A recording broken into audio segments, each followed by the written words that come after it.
Importação de soja pela China recua 8% em 2018 para 88 milhões e 30 mil toneladas. Plantio de milho segunda safra avança no Brasil. Paralisação nos Estados Unidos completa 24 dias. Safras e Mercado reduz a estimativa de produção de soja para 115 milhões 718 mil toneladas.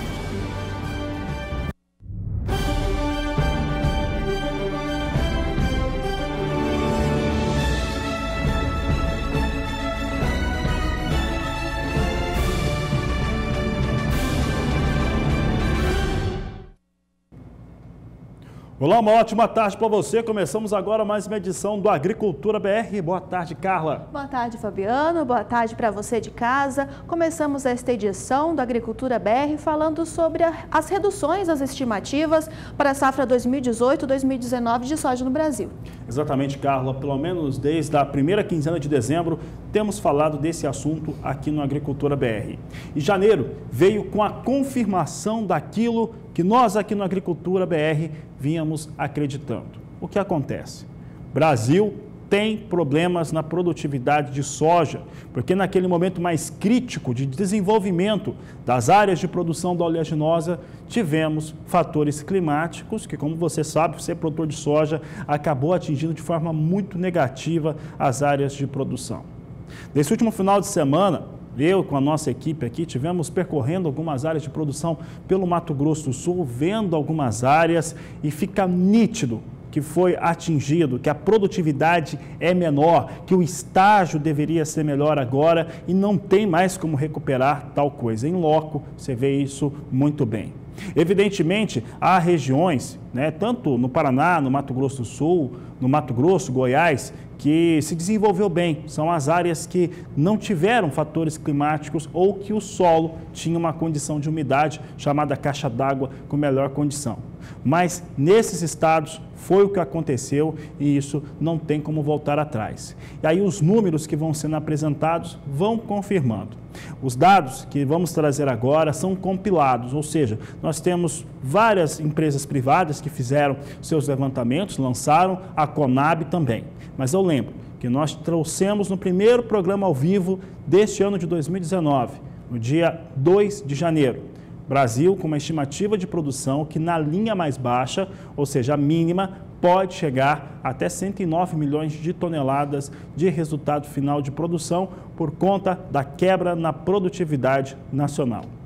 Então vamos aos números agora, mostrando aí várias empresas que trouxeram seus levantamentos e nenhuma delas mostra Brasil com 120 milhões de toneladas ou mais. Aliás, pelo contrário, muito mais perto de 115, aqui são médias que foram feitas por essas empresas. Veja só os dados alguns que são bem parecidos, olha só. A FC Stone trouxe números de expectativa de produção nesse mês de janeiro para a campanha 18-19 de 116 milhões 250 mil toneladas de soja. A AG Rural trouxe um número muito próximo. Os números da AG Rural falam que são 116 milhões e 900 mil toneladas da oleaginosa.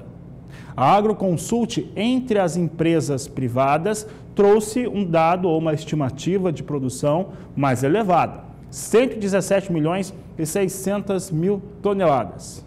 Já Safras e Mercados, entre as empresas privadas, traz a estimativa menor. E essa é uma estimativa que fica abaixo de 116 milhões, com 115 milhões 710 mil toneladas. As empresas privadas, todas elas aqui, elas nos mostram os motivos que fazem com que se tenha um resultado de produção menor. Todas elas ligadas à produtividade menor, explicam tecnicamente aonde que não choveu, quando não choveu e por que deu nesse resultado aqui. Conab faz o mesmo também. Entretanto, Conab coloca ainda uma estimativa de safra bastante alta, principalmente frente às empresas privadas. 118 milhões e 800 mil toneladas é o que Conab acredita que vai ter de produção no Brasil, bem acima do que as empresas privadas têm apontado no mês de janeiro.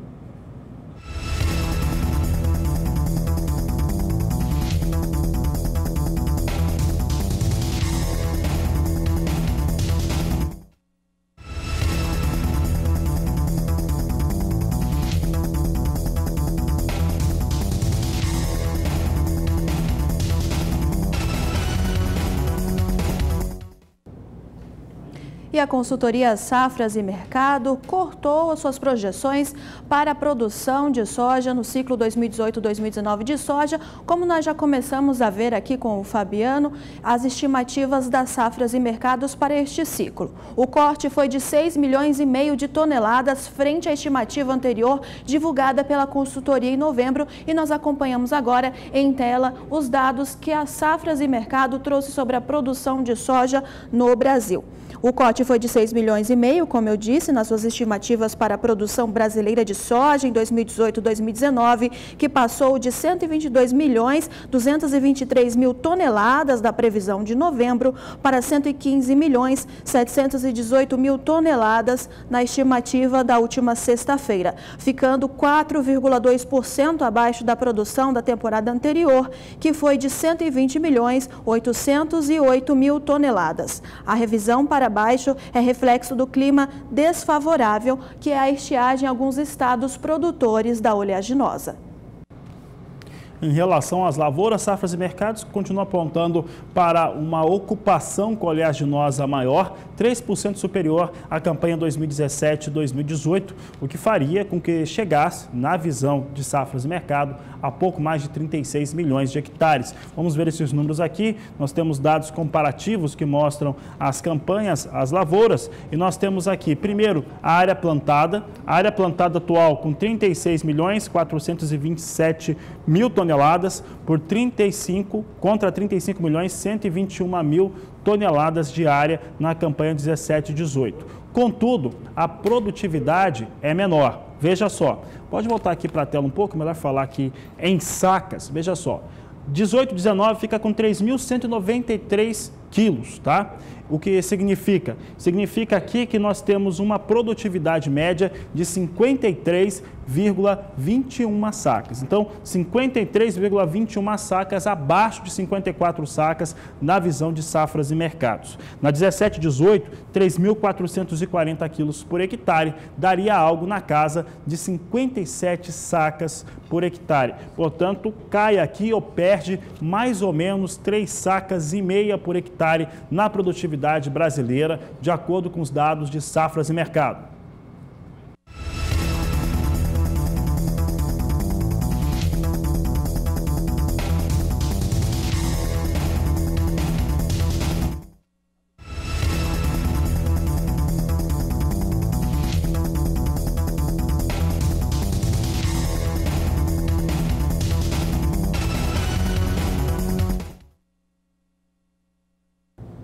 E a consultoria AG Rural divulgou nesta sexta-feira dados sobre plantio de soja no país, que apresenta já uma colheita de soja no país de 2,1% da área projetada, ficando 0,1% acima de um ano atrás, no mesmo período, e também 0,4% acima da média dos últimos 5 anos. Você confere comigo os dados que a AG Rural trouxe sobre a colheita de soja no país, que a colheita é puxada pelo estado do Paraná, onde 6% da área já está colhida. Em seguida aparecem Mato Grosso, com 3,9% da área colhida, e Goiás, com 1,6%. O avanço nos trabalhos de campo é reflexo do plantio mais rápido da história e do adiantamento do ciclo de parte das lavouras devido à estiagem.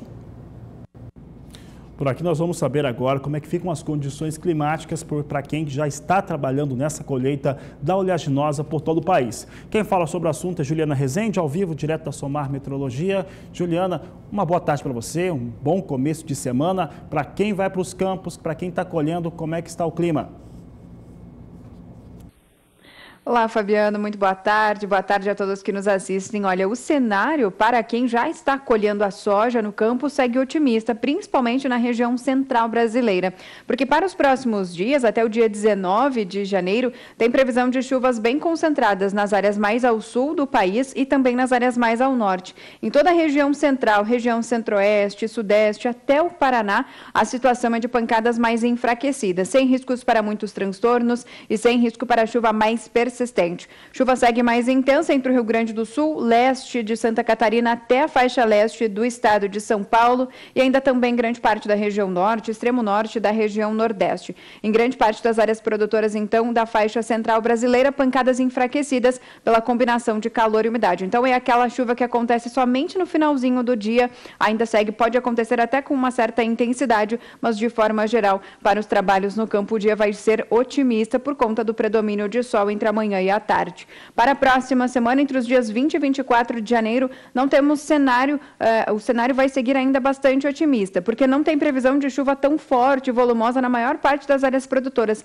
Como não vamos ter nenhum fenômeno atmosférico atuando de forma expressiva no Brasil, a tendência de pancadas ainda dependentes da combinação de calor e umidade. O cenário deve apresentar alguma mudança, principalmente mais para o finalzinho do mês somente, que a gente vai ter o aumento de instabilidades entre São Paulo, região centro-oeste, e aí sim vamos ter áreas de instabilidades bem mais intensas entre Mato Grosso, região centro-oeste também, e aí essa chuva mais forte com grandes acumulados de chuva entre 30 e 70 milímetros pode sim atrapalhar bastante o andamento das atividades de colheita, especialmente no estado do Mato Grosso. Nas demais áreas, a chuva ainda vai seguir com baixos acumulados e sem riscos para muitos transtornos. Então, no decorrer desses próximos períodos, tem previsão de um cenário bastante otimista para os produtores que já estão em atividade de colheita nas lavouras de soja, especialmente na região central brasileira. Daqui a pouco eu volto com mais previsão do tempo.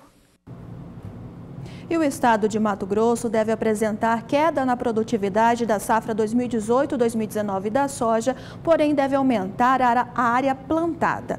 Estes dados são do último levantamento da Conab e nós conferimos agora com o repórter Valdir Pacheco.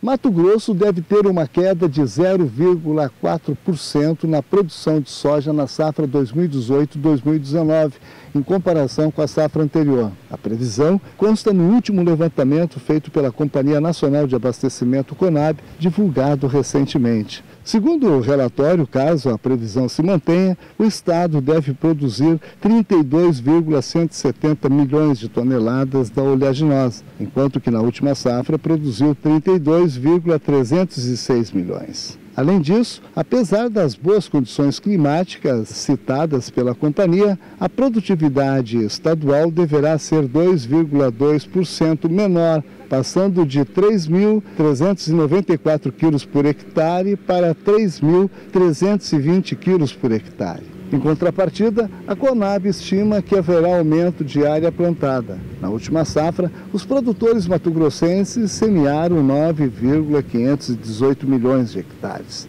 Agora, a previsão é que sejam plantados 9,689 milhões, o que representaria um crescimento de 1,8%.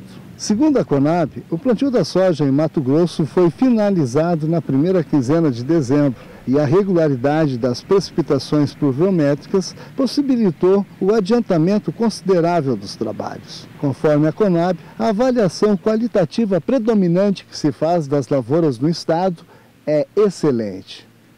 Valdir Pacheco para o SBA, Sistema Brasileiro do Agronegócio.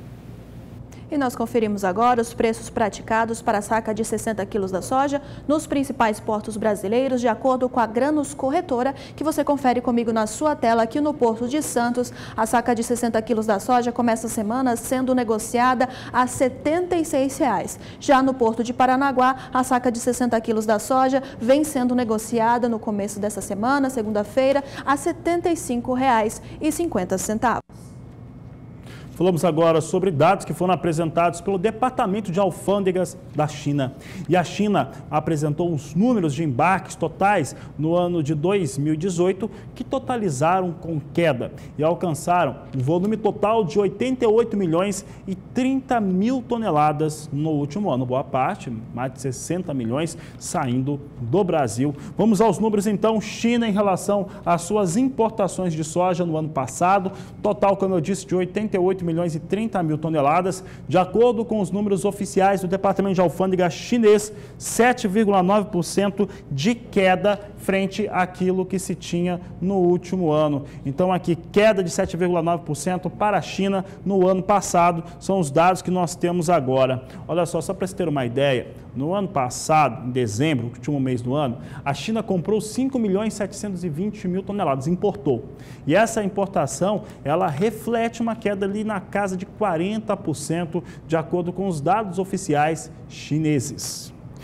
Por aqui nós vamos falar um pouco a respeito do que acontece com o mercado, porque desde a abertura dos números hoje do mercado, você tinha uma situação para a soja, e posso falar que é para a soja, para todo o complexo soja, milho e trigo nos Estados Unidos, na Bolsa de Chicago, em torno de expectativas em relação aos possíveis acertos entre China e Estados Unidos, uma situação normal, mas que viria com queda, principalmente por conta de uma certa, nem gosto muito de usar esse termo, mas uma certa realização por parte dos investidores hoje, que poderiam fazer com que o mercado operasse com queda nesta segunda-feira.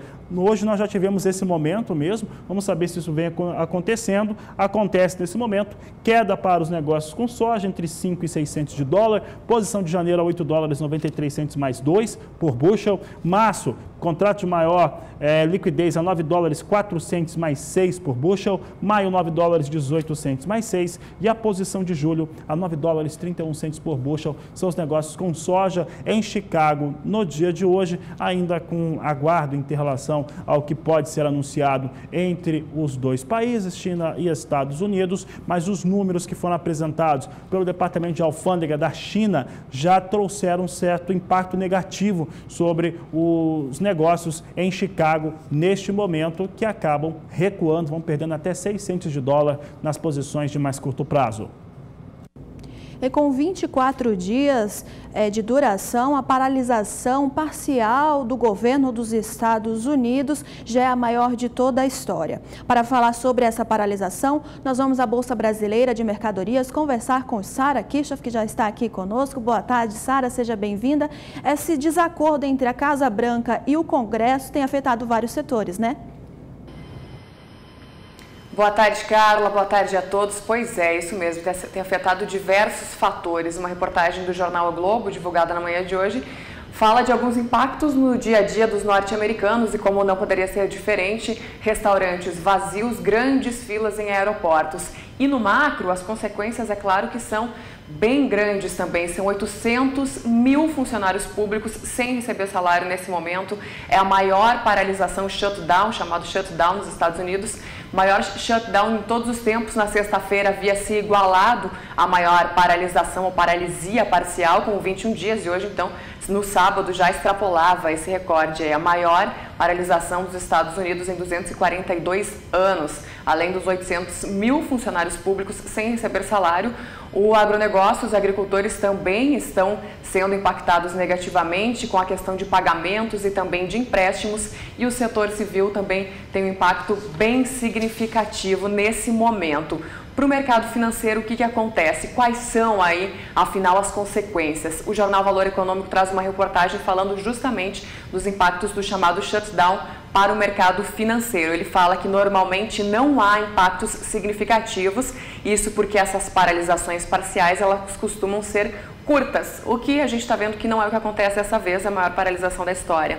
Então, à medida que o tempo passa, conforme a reportagem, a divulgação de indicadores, por exemplo, é postergada e os agentes acabam ficando sem referências, e essa insegurança gera volatilidade de ativos.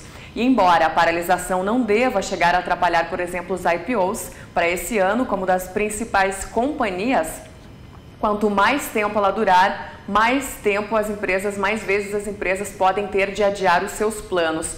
Outro efeito negativo que foi trazido aí como um alerta na sexta-feira pela agência Fitch é que o rating lá dos Estados Unidos, a nota, poderá diminuir. Nesse momento ela é de AAA, mas ela pode ter uma queda, como já aconteceu em outra situação.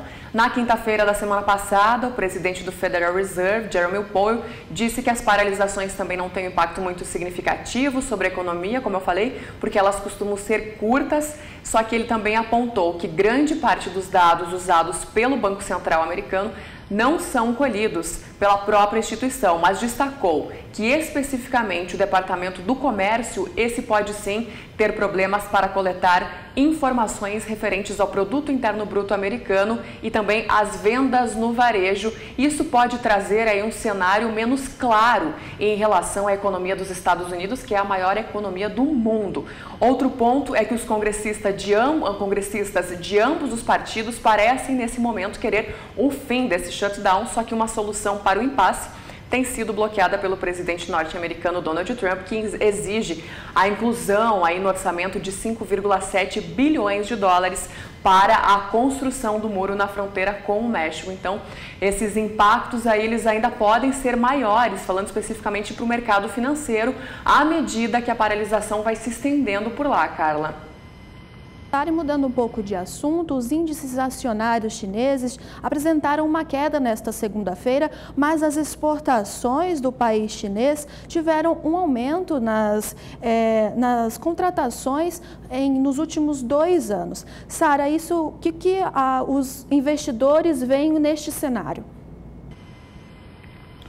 O cenário nesse momento, o que aconteceu? No mês de dezembro, último mês aí do levantamento, apontou para uma queda nas exportações e também nas importações chinesas. As exportações tiveram a maior contração em 2 anos e isso aumenta o risco para a economia global.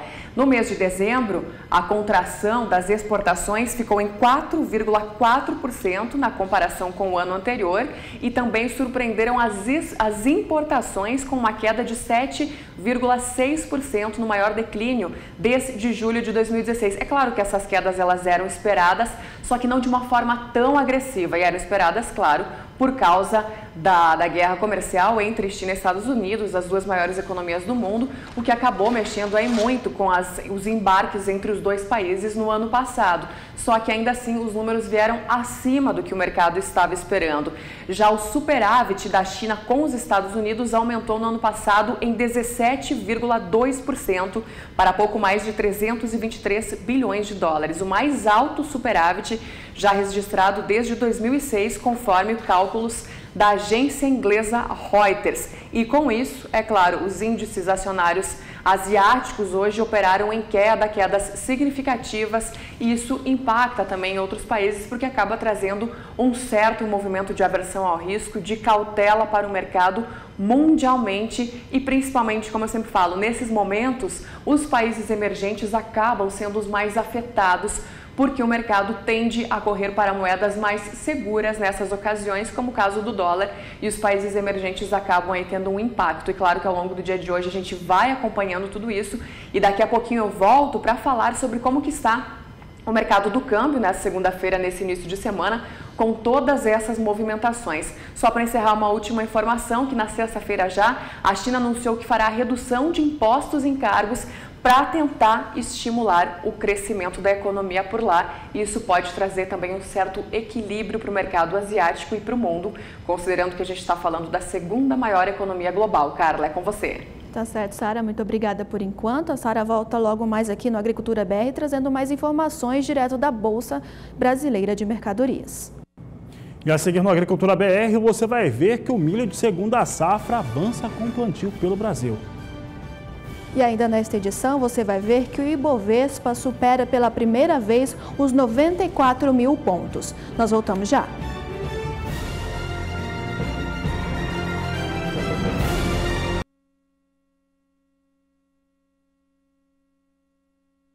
Em movimento de alta nesta segunda-feira, com os investidores de olho nas propostas de reforma da Previdência do governo Jair Bolsonaro e também com as expectativas em torno da guerra comercial entre Estados Unidos e China. E nós conferimos agora como está se movimentando o dólar comercial no Brasil, com uma variação positiva de 0,39%, com a moeda norte-americana sendo vendida a R$ 3,72 mais 9. E para falar como fica o cenário deste mercado financeiro nesta segunda-feira, voltamos à Bolsa Brasileira de Mercadorias, conversar com Sara Kirchhoff. Sara, qual é a movimentação do mercado nesta segunda-feira?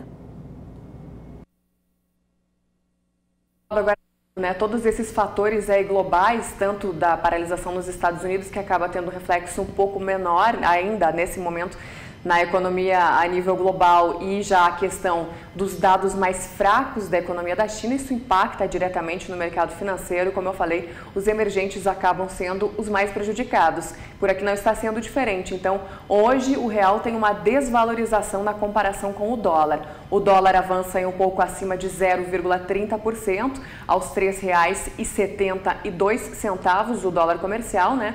E essa deve ser uma tendência para essa segunda-feira. Na última sexta, a moeda norte-americana teve também uma alta frente à nossa moeda, que foi de 0,16%.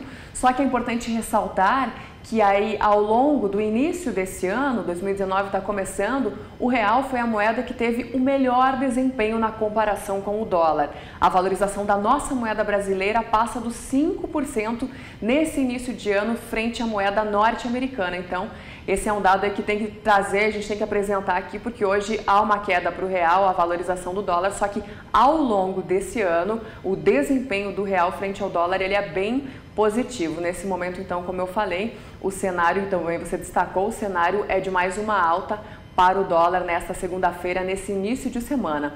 Enquanto isso, Carla, o índice Bovespa, principal índice da Bolsa de Valores de São Paulo, hoje ele ganhou fôlego e superou a marca dos 94 mil pontos pela primeira vez. Agora, nesse momento, o índice Bovespa está um pouquinho abaixo disso, opera os 93.874 pontos, mas ainda assim em alta, o principal índice da Bolsa de Valores de São Paulo. Na ponta negativa do índice se destacam os papéis da Sabesp nas maiores altas, apoiada nesse começo do ano por alguns estudos do governo de São Paulo para incluir a privatização da companhia. Então, ele aparece na ponta positiva do índice Bovespa, ajudando a manter esse cenário aí de alta no Ibovespa.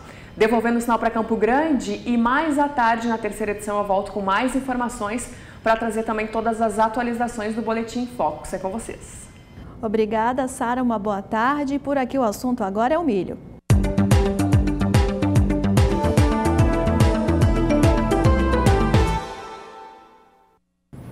E a AG Rural informou que até essa última sexta-feira, o plantio do milho segunda safra, ou safrinha, como alguns colocam, atingiu 1,5% da sua área destinada ao cultivo no centro-sul do país, contra a média dos últimos 5 anos, de estar por esse período em 0,2%, o que mostra que a segunda safra, que é a mais expressiva para o milho, vem já com um bom adiantamento em relação às suas áreas de cultivo. Vamos ver como que algumas dessas áreas estão, principalmente em estados importantes produtores. Centro-Sul como um todo atinge 1,5%, estado do Paraná vem com 4,4% da sua área já cultivada e Mato Grosso chegando a 1,4% de acordo com os números da consultoria AG Rural.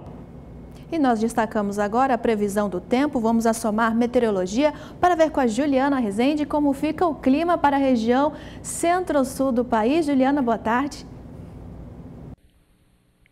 Olá, Carla, boa tarde. Para o centro-sul, as condições de umidade do solo seguem elevadas, especialmente entre áreas do sudeste e região sul. Agora, para os próximos dias, tem previsão de chuva bastante abrangente. A diferença é que a chuva vai ser bem forte e volumosa em pontos do Rio Grande do Sul, leste de Santa Catarina, de Paraná e também do estado de São Paulo, porque vamos ter a passagem de uma frente fria pela costa brasileira que vai ajudar a organizar, então, essas pancadas mais fortes, que vão trazer volume de água de 50 a 70 milímetros. Nas demais áreas do centro-sul, por enquanto, aquela chuva típica de verão, que é bem irregular, mal distribuída e, de forma geral, ela é de fraca intensidade. Tanto que os volumes de água ficam baixos nas demais áreas da região sudeste e centro-oeste também. É apenas no norte do Mato Grosso, onde chove ainda com um pouco mais de intensidade no decorrer desses próximos dias, até o dia 19 de janeiro. A partir do dia 20, a chuva já do Rio Grande do Sul já perde força, as instabilidades então diminuem por lá, a tendência é de períodos de tempo mais seco voltando a predominar,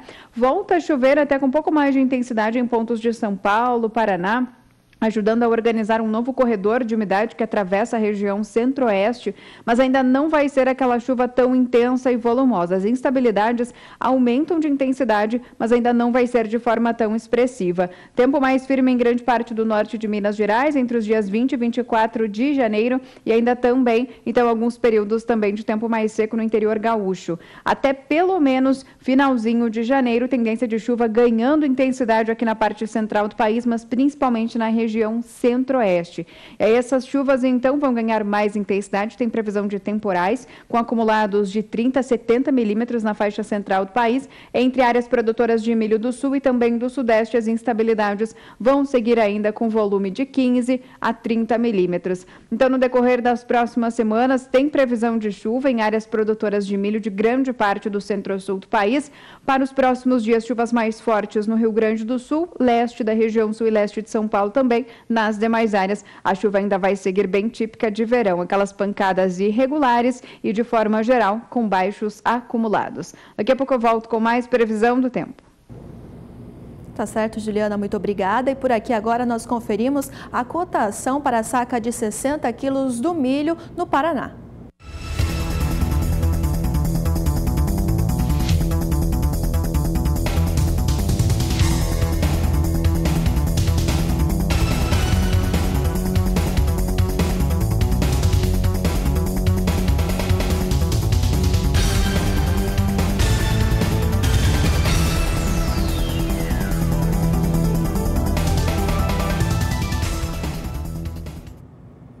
Vamos ver como é que vem os negócios para o milho nos Estados Unidos, referência importante para o cenário internacional, negócios em Chicago. Nós temos aqui, neste momento, milho na estabilidade, ligeiro viés de alta, mas vem praticamente estável para o milho neste momento em Chicago. Posição de março vem a $3,78 mais 4 por bushel. Maio, $3,87 bushel.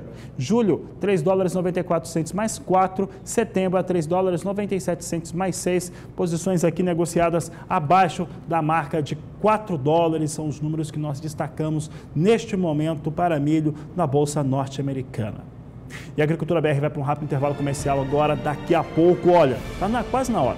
Começa nesta próxima quarta-feira o Showtech 2019 e você tem a cobertura completa, as informações ao vivo, uma grande cobertura aqui pelo canal do Boi, você acompanha a partir desta quarta-feira. E ainda nesta edição, você confere os destaques para o clima na região do Rio Grande do Sul. O Agricultura BR volta já. E de dia 20 a 22 de fevereiro será realizado a Dinapec 2019 em Campo Grande, Mato Grosso do Sul, promovido pela Embrapa.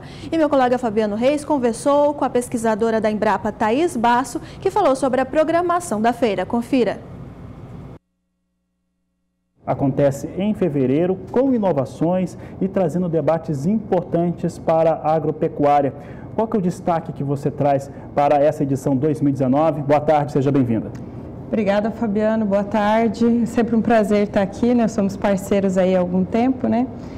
Então, esse ano o tema da Dinapec é Soluções para o Agro Sustentável. Então, dentro desse tema, nós trazemos aí várias discussões, nós temos roteiros tecnológicos, temos dinâmicas que vão acontecer durante os 3 dias voltadas para esse tema. Então, nós vamos falar sobre o que o futuro nos reserva, né? Então, um grande painel de discussão aí no primeiro dia, logo após a abertura. Vamos contar aí com pessoas de peso, né? Nós teremos o nosso diretor de inovação da Embrapa, o Dr. Kleber Oliveira, que vai participar. Teremos o Francisco Villa, que virá participar. Teremos também a presença do Alcides Torres, da Scott Consultoria. Então, a gente vai discutir um pouco desse cenário, né, com essas mudanças econômicas, políticas que temos aí pela frente. Teremos também uma discussão ampla sobre a questão da aftosa, né? Então, no dia 21, no período da manhã, vamos falar um pouco sobre como é que vai ser, se o nosso estado está preparado para essa liberação da vacina, né? Que nós temos aí um cronograma a seguir, com a participação do Ministério, com participação da Iagro, com participação de CRMV. Então, a gente vai ter aí vários temas sendo abordados aí nesses 3 dias. Alguns resultados de pesquisa serão apresentados durante essa edição de 2019.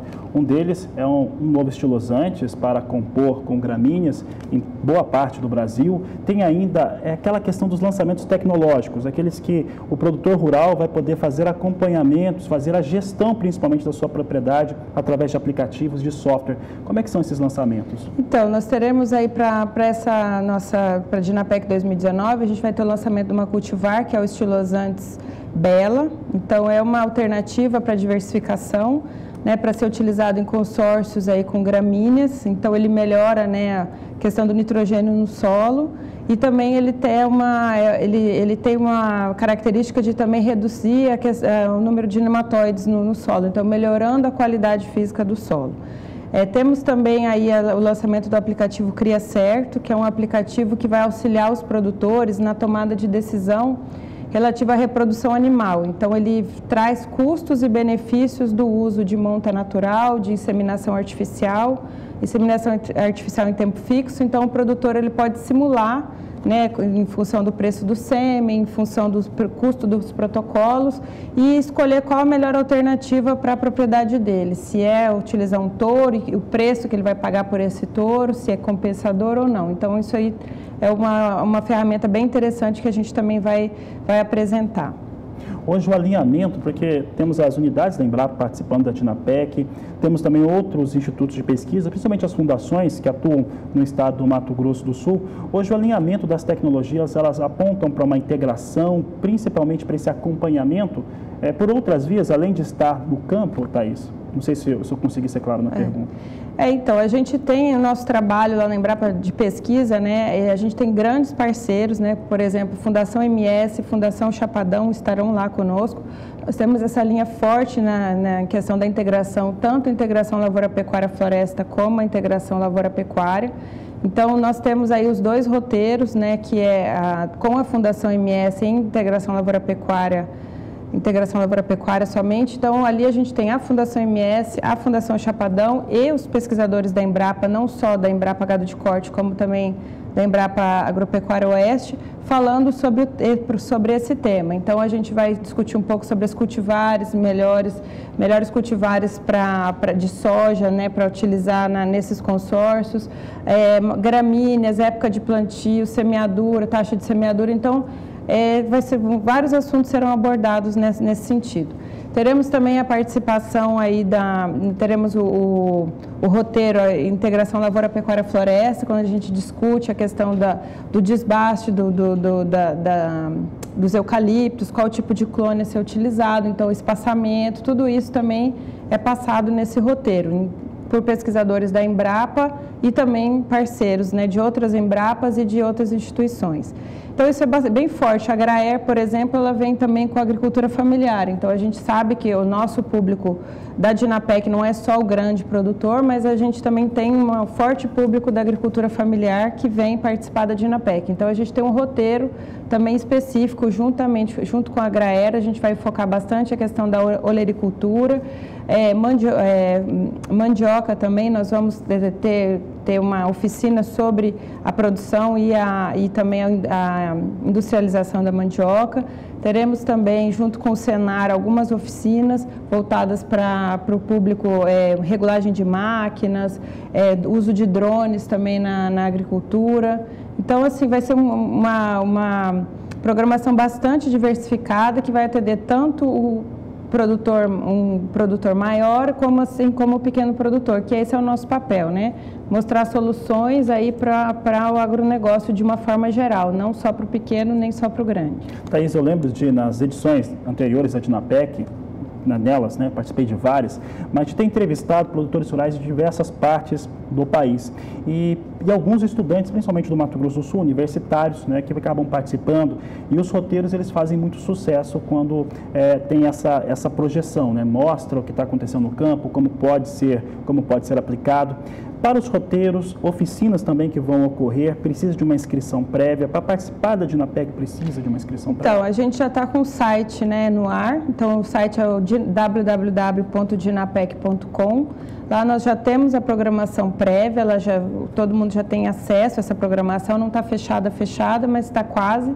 E ali já é possível fazer a inscrição. Então, você faz ali, o produtor faz a inscrição para a Dinapec, para o evento como um todo. E no momento, quando ele chega lá, né, ela começa de 8 às 17 horas, então ali ele pode escolher qual o roteiro ou qual oficina ele vai participar. Não há necessidade de fazer essa inscrição prévia, somente na hora de chegar lá ele pode escolher qual o roteiro. Então, nós temos... nós temos aí pelo menos uns 10 roteiros e oficinas por dia, então bastante diversificado, ele pode escolher em função do interesse dele, se vai vir um dia, 2 dias, né? Geralmente as pessoas vêm até 2 dias na feira porque tem muita coisa mesmo para ver, então num dia só fica pouco para conhecer tudo, né? Tá certo. Um dos temas que nós falávamos antes do programa começar é que nós vamos ter também um dia dedicado à mulher no agronegócio, ao trabalho na agropecuária. Isso vai acontecer no dia 22? Isso, no dia 21, na quinta-feira à tarde, às 14 horas, a gente vai ter um painel sobre o papel da mulher no agro. Então, já estamos com a presença confirmada da Teca Vendramini, da Sociedade Rural Brasileira, que vai fazer essa intermediação do painel e vai trazer algumas convidadas, né, não só daqui do Mato Grosso do Sul, como de fora também, para falar um pouco sobre essa importante participação da mulher aí, que cada vez mais vem crescendo na agropecuária. Então, a gente vai ter esse momento para essa discussão. Teremos também na sexta-feira o painel do jovem, também é outra importante, é uma coisa que a gente precisa sempre também. Público, né? Um público importante que participa, né, com os alunos. E a gente tem essa parceria com a FamaSul, né, que também é realizadora da Dinapec. Então, a FamaSul Jovem é responsável pelo Dia do Jovem na Dinapec, que vai ser na sexta-feira. Então, nós estamos também definindo os temas com eles e quem virá, mas a gente vai falar mais da parte da agricultura 4.0, startups para o agronegócio, então vai ser também uma discussão mais voltada, né, para o público jovem nessas temáticas. Tá certo, então tá aí. O Canal do Boi vai estar presente na Dinapec 2019. Boa parte desses painéis, inclusive de abertura, será transmitido, no caso, o painel de abertura dentro da Agricultura BR, no dia 20, você acompanha as informações, assim como o evento que tem antes, né, de abertura da Dinapec 2019 e links ao vivo durante toda a programação. Thaís, quero agradecer a sua participação aqui no Agricultura BR, no Canal do Boi. Obrigada, Fabiano, e convido vocês todos aí a participarem com a gente aí durante a Dinapec de 20 a 22 de fevereiro.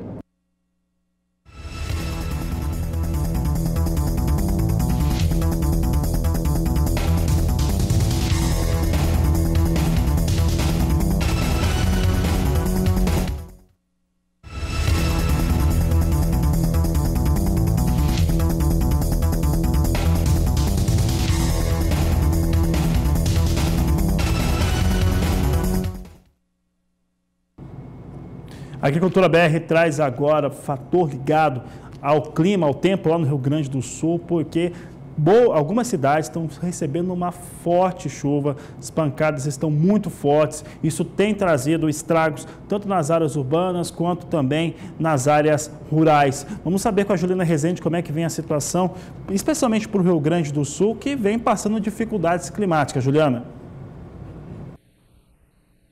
Isso mesmo, Fabiano. Na última semana tivemos fortes frentes frias que atuaram pelo Rio Grande do Sul, tanto que na região de Uruguaiana tivemos acumulados registrados em apenas 24 horas que superaram os 200 milímetros. E lembrando ainda que o acumulado de chuva normal para o mês de janeiro para a região de Uruguaiana é de apenas 116 milímetros. Então já superamos ao que é normal para a época do ano na fronteira oeste do Rio Grande do Sul. No decorrer dos últimos dias, essa chuva trouxe grandes estragos, tanto para as lavouras, como também para grandes centros urbanos, e para os próximos dias ainda tem mais previsão de chuva. A situação de umidade do solo segue aumentando cada vez mais por conta da chuva persistente, os índices passam de 80% e para os próximos dias vamos ter mais instabilidades. É justamente uma nova frente fria que vai atuar no Rio Grande do Sul, principalmente entre a terça e a quarta-feira. Esse sistema vai trazer muita instabilidade, vai provocar novos temporais e até o dia 19 de janeiro tem previsão de acumulados na maior parte do interior gaúcho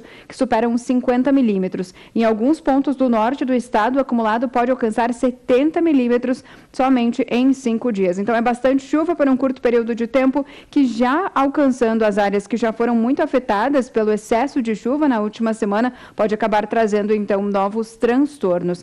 Essa chuva finalmente dá uma trégua para a semana seguinte. A partir do dia 20, vamos voltar a ter um período de tempo mais seco no Rio Grande do Sul, cenário que melhora bastante para os produtores conseguirem retomar atividades no campo, até como as atividades de colheita, após as condições de umidade do solo, então, baixarem um pouquinho mais. Então, é um cenário, uma semana, cenário mais positivo para os produtores da região, porque vamos ter pancadas de fraca intensidade. Os acumulados são baixos, variam de 5 a 15 milímetros no decorrer da semana do dia 20 até o dia 24 de janeiro.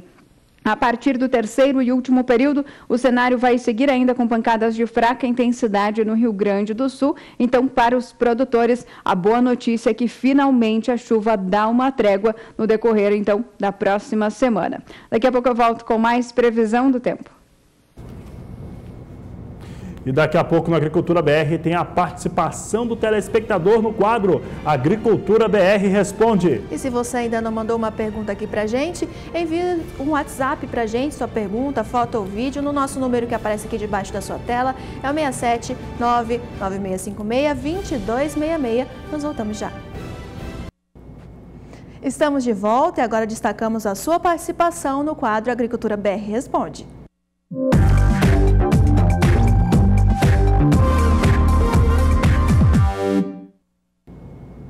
E nós conferimos agora qual telespectador está participando conosco hoje. É a Eliette, de Vitória da Conquista, interior da Bahia. E ela diz: olá, gostaria de saber se tem previsão de chuva para os próximos 3 meses. Eliette, vamos responder a sua pergunta direto da Somar Meteorologia com a Juliana Rezende. Juliana, o que podemos responder para a Eliette, de Vitória da Conquista? Bom, respondendo então a telespectadora Eliette, de Vitória na Conquista, na Bahia, olha, tem previsão de chuva sim. Pelo menos janeiro e fevereiro não vão ser aqueles meses mais chuvosos, vamos ter ainda bastante regularidade nas chuvas na região de Vitória da Conquista. O cenário para os próximos dias ainda é de algumas pancadinhas de chuva na região de Vitória da Conquista, mas o predomínio vai ser de tempo mais firme, porque a chuva, se acontecer, é bem fraca e irregular, bastante isolada, com baixos acumulados até o dia 19 de janeiro. A partir do dia 20, a chuva ainda vai seguir atuando na região de Vitória da Conquista, mas não vai ter grandes mudanças. Apesar de ainda ter algumas pancadinhas de chuva, é o sol que vai brilhar forte, vai garantir temperaturas bastante elevadas e até pelo menos o finalzinho de janeiro não tem previsão de mudança. Então, as pancadas de chuva na região de Vitória da Conquista vão seguir acontecendo, tanto ao longo do mês de janeiro, como também ao longo do mês de fevereiro. Assim, de forma bem fraca, bastante regular, com baixos acumulados. Mês de março é que deve começar com chuvas mais intensas, bons acumulados de chuva na região de Vitória da Conquista, e aí voltamos a ter, então, acumulados mais expressivos, chuvas mais fortes, com potencial até para alguns temporais na região. Então, a chuva ainda vai seguir bastante regular em Vitória da Conquista em janeiro e fevereiro. Cenário melhor, a chuva ganha mais força a partir somente do comecinho do mês de março. Hoje eu encerro por aqui a minha participação. Amanhã eu volto com mais previsão do tempo. Uma boa tarde a todos. Boa tarde, Juliana. Até amanhã. E por aqui seguimos falando sobre o Showtech 2019. Showtech é o assunto de agora, Carla. E vamos falar o seguinte, ó, faltam poucos dias. Showtech começa nesta quarta-feira uma ampla programação para o produtor rural brasileiro. Olha, quem estiver lá, quem estiver no Mato Grosso do Sul, é muito interessante você participar dessa grande feira, desse grande evento e conhecer também no estande do Canal do Boi, do SBA, como é que é o nosso sistema de trabalho, a maneira de atuar, entre outros fatores que vão estar presentes pela nossa equipe e também dos nossos parceiros que estarão no nosso estande. Você também pode acompanhar tudo isso através da nossa programação desde cedo, flashes ao vivo e as edições do Agricultura BR ao vivo, direto de Maracaju, na Fundação MS. Olha, tecnologia, investimento e também maneiras de conseguir chegar a esses resultados serão apresentados durante o Showtech. É por isso que você vai acompanhar agora a fala de Rogério Beretta, ele que é superintendente da Secretaria de Agricultura do Mato Grosso do Sul e fala um pouco a respeito de como que será a participação do governo do estado e principalmente da Secretaria durante esse evento.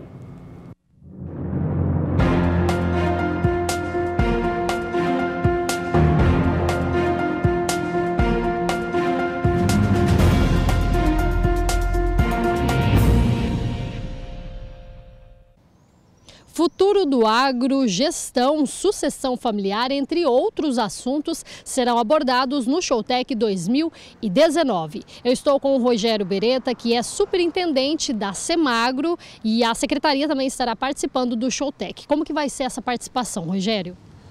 Bom, a secretaria, a Semagro, participa tradicionalmente do Showtech, já que é uma das principais feiras do agronegócio em Mato Grosso do Sul.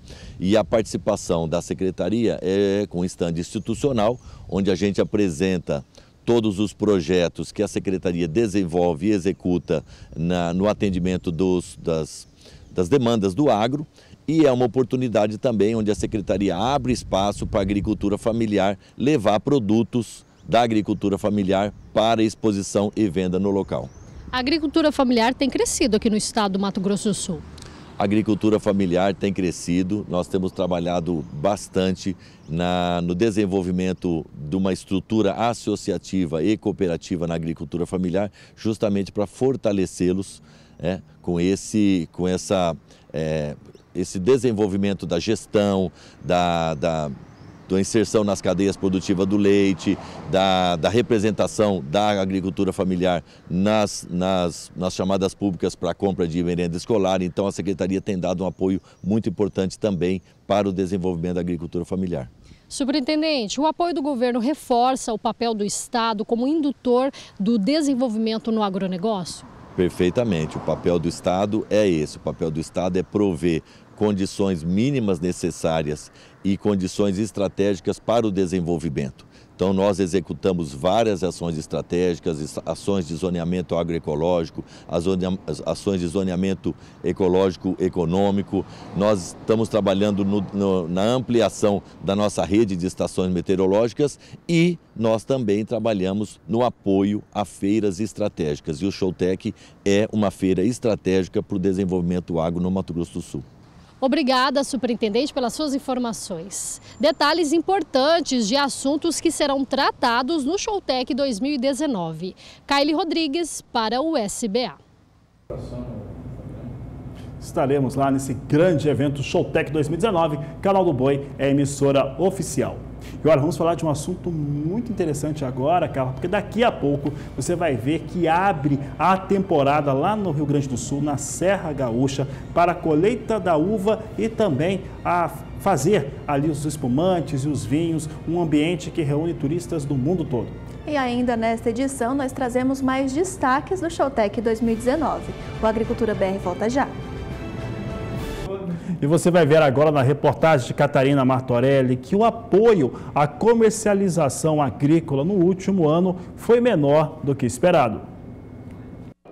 Olá, é isso mesmo. Como a gente sabe, a Conab, ela apoia, ela executa um programa, uma política de apoio à comercialização. E no ano passado, fazendo aí um balanço, a Conab chegou à conclusão de que fez um apoio menor, mas isso é bom, isso não é ruim não. Quem vai explicar para a gente é o Alan Silveira, ele que é da parte de operações especiais aqui da Conab. Alan, quer dizer que é bom então, é sinal de que o produtor não passou tanto pelo perrengue como a gente imagina? Em relação à política de apoio à comercialização e à política de garantias de preços mínimos, é uma política de seguro ao produtor rural.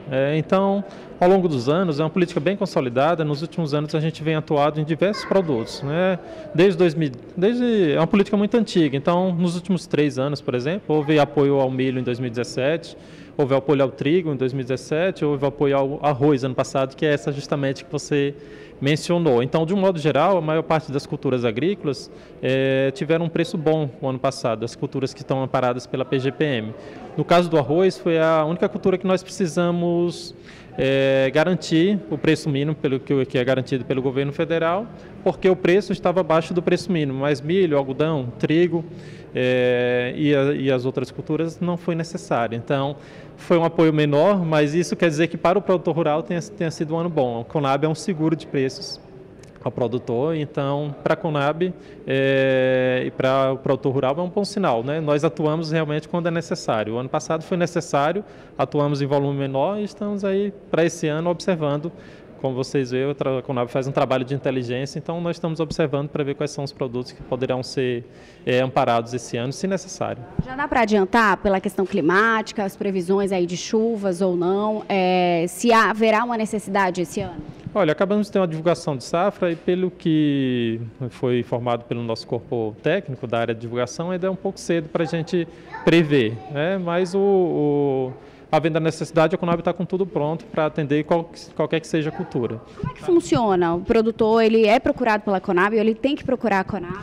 Na realidade é o seguinte, sempre que há uma expectativa de queda de um preço de um determinado produto agrícola abaixo do preço mínimo, o governo federal, por intermédio do Ministério da Agricultura e agora do Ministério da Economia, dita uma portaria interministerial garantindo recursos para o amparo daquele produto agrícola. Uma vez que é feita essa portaria, a Conab divulga leilões específicos, leilões públicos, E aí os produtores, por meio das bolsas de mercadorias, participam desses leilões para conseguir participar desses programas de garantia de preços mínimos. É só ficar de olho no site da Conab. Isso, todos os programas são divulgados no site da Conab, todos os leilões públicos também são divulgados lá, né? E também as notícias circulam nos outros meios de comunicação. Então é bom o produtor, aquele que acredita que o produto está com preço se aproximando do preço mínimo estabelecido pelo governo federal, ficar de olho no site da Conab, que pode ter, sim, uma operação para ele, para ampará-lo nesse momento de dificuldade. Tá bom, obrigada, Alan, pelas informações. É só ficar de olho no site, a gente espera que esse ano ainda seja melhor do que no ano passado. Catarina Martorelli para o SBA. E uma das temporadas mais aguardadas na Serra Gaúcha é a temporada do Vindima, onde reúnem-se turistas do mundo inteiro para ver o processo de fabricação dos espumantes e também do vinho e também a colheita da uva por lá. A repórter Annelise Nicolodi traz para a gente como está sendo a preparação das vinícolas da Serra Gaúcha para receber os visitantes. A colheita da uva é a época do ano mais esperada para os amantes do vinho, também conhecida como Vindima. Nesse período, a Serra Gaúcha recebe milhares de visitantes. Um dos locais mais procurados é o Vale dos Vinhedos, em Bento Gonçalves. As vinícolas apostam em uma programação farta para atrair os turistas. Todo esse complexo que nós temos aqui hoje é um complexo que nós chamamos de um complexo enoturístico, que tudo isso faz parte desse contexto desse espaço aqui. Tanto a fauna como a flora, como o vinhedo, como uva, tudo isso faz parte desse espaço aqui, que é um espaço dedicado ao visitante, ao turista que vem aqui, ele se delicia com, vamos dizer, com essa diversidade de uvas aqui, ele se delicia com esse espaço que nós temos aqui, isso é para o turista. Que o Vale dos Vinhedos é um lugar lindo e encantador, isso ninguém discorda. Agora, você sabia que durante a vindima ele fica ainda mais lindo?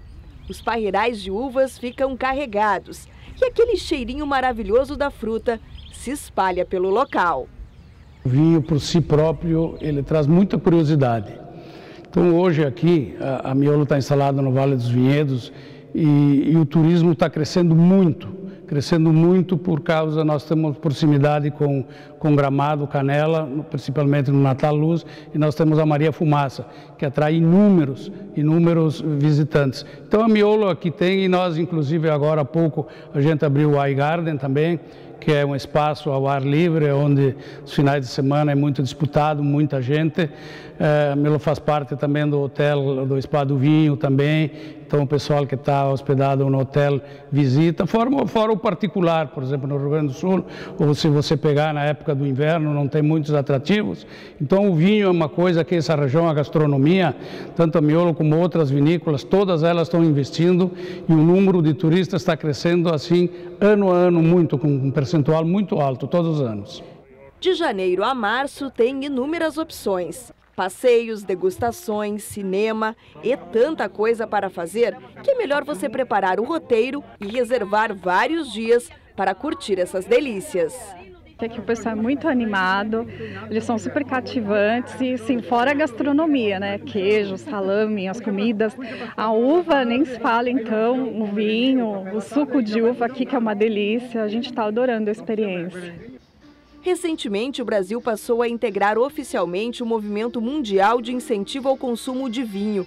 Somos o 5º país da América do Sul a aderir ao programa mundial. Uma forma de mostrar que o vinho, quando consumido moderadamente, é uma bebida que traz benefícios à saúde e ao bem-estar das pessoas.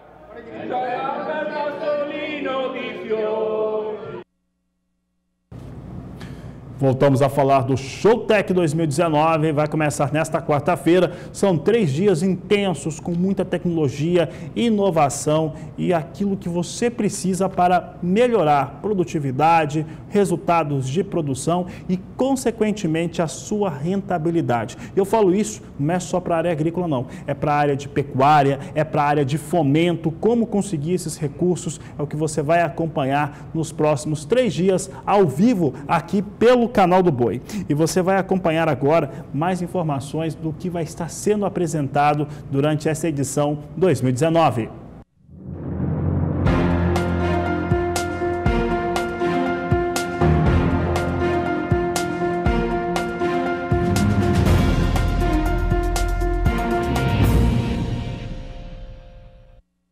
Showtech 2019, o Canal do Boi é a mídia oficial do evento. A Embrapa Agropecuária Oeste de Dourados participa desta edição. Estou com o pesquisador Júlio César Salton, que fala da participação na feira. O que vocês vão estar apresentando para quem visitar esta edição? Bom, no estande da Embrapa estarão presentes várias unidades trazendo muitas tecnologias, né? Nós estaremos envolvidos num assunto que é o uso da água na agricultura. Então, nesse tema, né, que será discutido durante os 3 dias, nós queremos demonstrar de forma prática, ao vivo, para o produtor, os efeitos da ocorrência de chuvas, né? Como fazer para que a água da chuva fique armazenada no solo e possa abastecer a necessidade das lavouras, né? Da soja, do milho, dos cultivos em geral. E quais as consequências que podem ocorrer se a gente não tomar essas providências. Obrigada pelas suas informações. Kylie Rodrigues para o SBA. Nós vamos estar presentes, você já sabe, são 3 dias de muita informação para você. O Agricultura BR vai para o último intervalo comercial e daqui a pouco os últimos destaques desta edição. Nós voltamos já. Agricultura BR de volta e agora trazendo algumas informações em torno do que vem acontecendo com o mercado de soja no cenário internacional. Aqui no Brasil nós temos visto nesta segunda-feira um dia que temos propostas mais baixas comparado à última semana para os valores negociados nos portos brasileiros ou principalmente nos portos mais importantes embarcadores de soja no Brasil. Isso tem a ver com os valores tanto nos Estados Unidos para a soja em Chicago, que vem com uma certa pressão negativa, e também o dólar, que mesmo com a alta que vinha sendo apresentada hoje, opera em patamares mais baixos. Então, temos ali um cenário de dólar mais fraco no Brasil, né? Então isso mexe com a proposta. Temos o prêmio mais baixo também pago no porto e soja em Chicago hoje vinha perdendo um pouco, é o que nós tínhamos nas negociações. O elemento que faz soja em Chicago recuar depois de um bom tempo vindo com operações mais otimistas, primeiro é uma certa realização que deve ter lá nos Estados Unidos, mas o fundamento de mercado foi a divulgação do Departamento de Alfândegas da China, na qual dava conta de que os chineses compraram uma quantidade menor da oleaginosa no acumulado de 2018. De acordo com o órgão oficial da China, o total que foi adquirido no último ano foi de 88 milhões e 30 mil toneladas de soja, um número menor, ali quase 7% menor do que aquilo que aconteceu em 2017, e essa informação acabou sendo considerada baixista para o mercado, principalmente para os Estados Unidos, que ainda ficam, de certo modo, fora deste que é o maior comprador de soja do mundo. Vamos saber como é que vem soja nos Estados Unidos então. Bolsa de Chicago em destaque, continua caindo, vem caindo mais ou menos naquilo que estávamos na abertura do programa, exceção a posição de janeiro que aumentou as perdas. É uma situação normal, já que janeiro é um contrato que vai migrar, os contratos vão migrar para as outras posições, principalmente para março, que vai passar a ser a posição de mais curto prazo. Janeiro é negociado a $8,92 mais 2 por bushel, perde 7 centes de dólar. Posição de março, $9,05 mais 2 por bushel, tem o maior número de contratos negociados, perde 5 centes. Maio vem com negócios a $9,19 por bushel, perde pouco mais de 4 centes. E julho também com negócios a $9,31 mais 6, são os negócios neste momento com soja em Chicago. E seguimos falando agora sobre mercado financeiro. Nós já vimos aqui nesta edição do Agricultura BR que o dólar vem em movimento de queda nesta segunda-feira, com os investidores de olho nas relações comerciais entre Estados Unidos e China e também esperando dados sobre a reforma da Previdência do governo Jair Bolsonaro. E nós conferimos em tela agora como está sendo negociado o dólar comercial no país. Um viés de alta, só que na estabilidade, a moeda norte-americana com uma variação positiva de 0,01%, estável, sendo vendida a R$ 3,71 mais 5. E com essas informações nós encerramos esta edição da Agricultura BR, agradecendo muito pela sua audiência. Este é a Agricultura BR. A inteligência, a transparência do agronegócio sempre com você. A todos uma ótima tarde e até mais. Até mais.